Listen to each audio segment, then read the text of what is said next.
And let's bring in our panel now to discuss Biden's economy. Eric Mitchell, GOP strategist and CEO and founder of LifeFlip Media and LifeFlip Daily, joining us today. Also alongside him, Mayor of Riverton, Utah, and Republican Senate candidate for the state, Trent Staggs. Hi, guys. Great to see you both.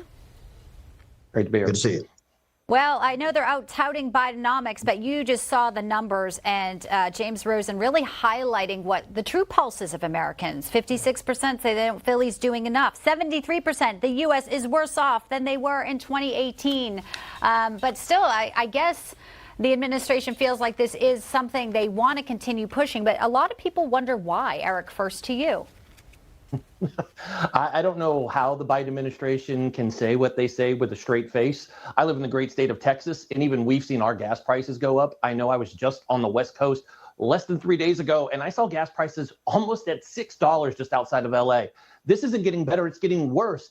We miss the days of President Trump. Say what you want about him, but he may say things that offend people or tweet mean things. But our economy was better. People were having jobs and working and having smiles on their face. And let's not even get started on the southern border that Biden just is sleeping on. By the way, he's in Arizona today, and he's staying closer to Utah than he is the southern border where we have the huge fentanyl problem. This administration is out of touch on so many issues.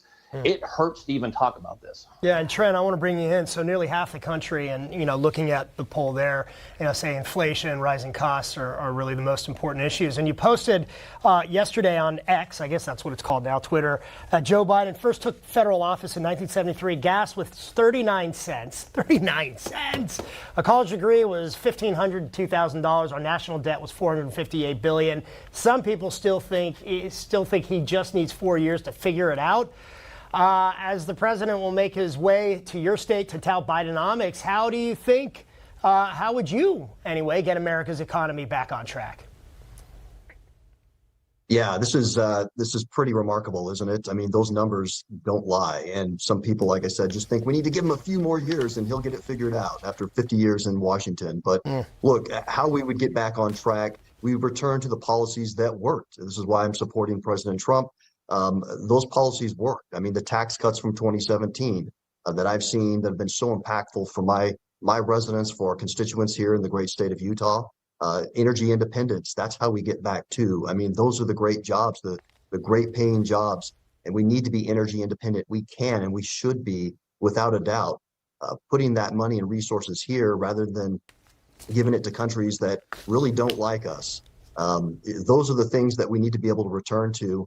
And of course, the southern border, we have to have a situation or that situation resolved.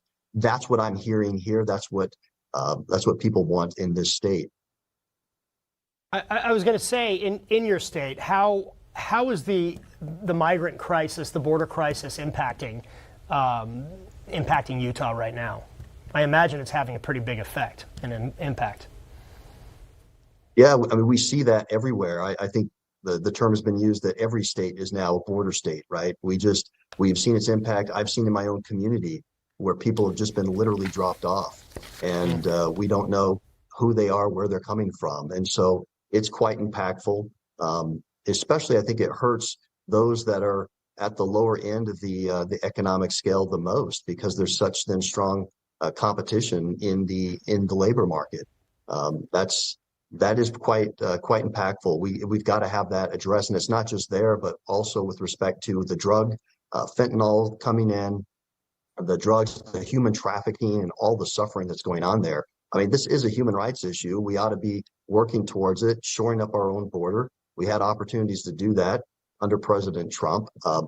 Mitt Romney chose not to do that, even though he claimed that was one of the things he was going to do. He claimed 5 years ago when he ran, he was going to end illegal immigration. He's done nothing of the sort. He didn't help with the border wall. He voted for Mayorkas, who's been a complete disaster down there.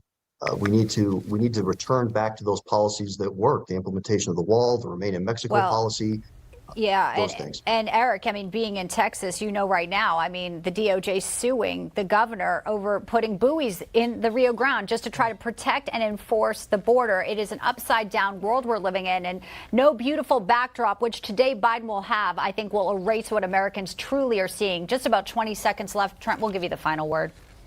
I mean, Eric, sorry. It's amazing. It's amazing with this border, with our border buoy system that we have. They're upset that it's working. It's keeping illegals out of our country, which I don't understand why we're upset about. Again, it goes back to what we started about, just like the great mayor's talking about. Hopefully he gets elected in Utah because Utah deserves the mayor. I'm telling you, we need people who are in touch. And I think we need to get the youth more involved, especially in the Republican Party. We need a youth movement. We've got too many people in the Jurassic Park in D.C. It's beside the swamp. It's Jurassic Park. Let's get some younger folks in, fresh blood that believe in what President Trump's talking about, secure our borders, fix this drug issue, fix our economy that has gone downhill. We look more like a third world country than a first world country, and make America great again, because we truly need that. Help the struggling Americans out there working so hard with all these issues facing our nation. Jurassic Park. It's a good analogy.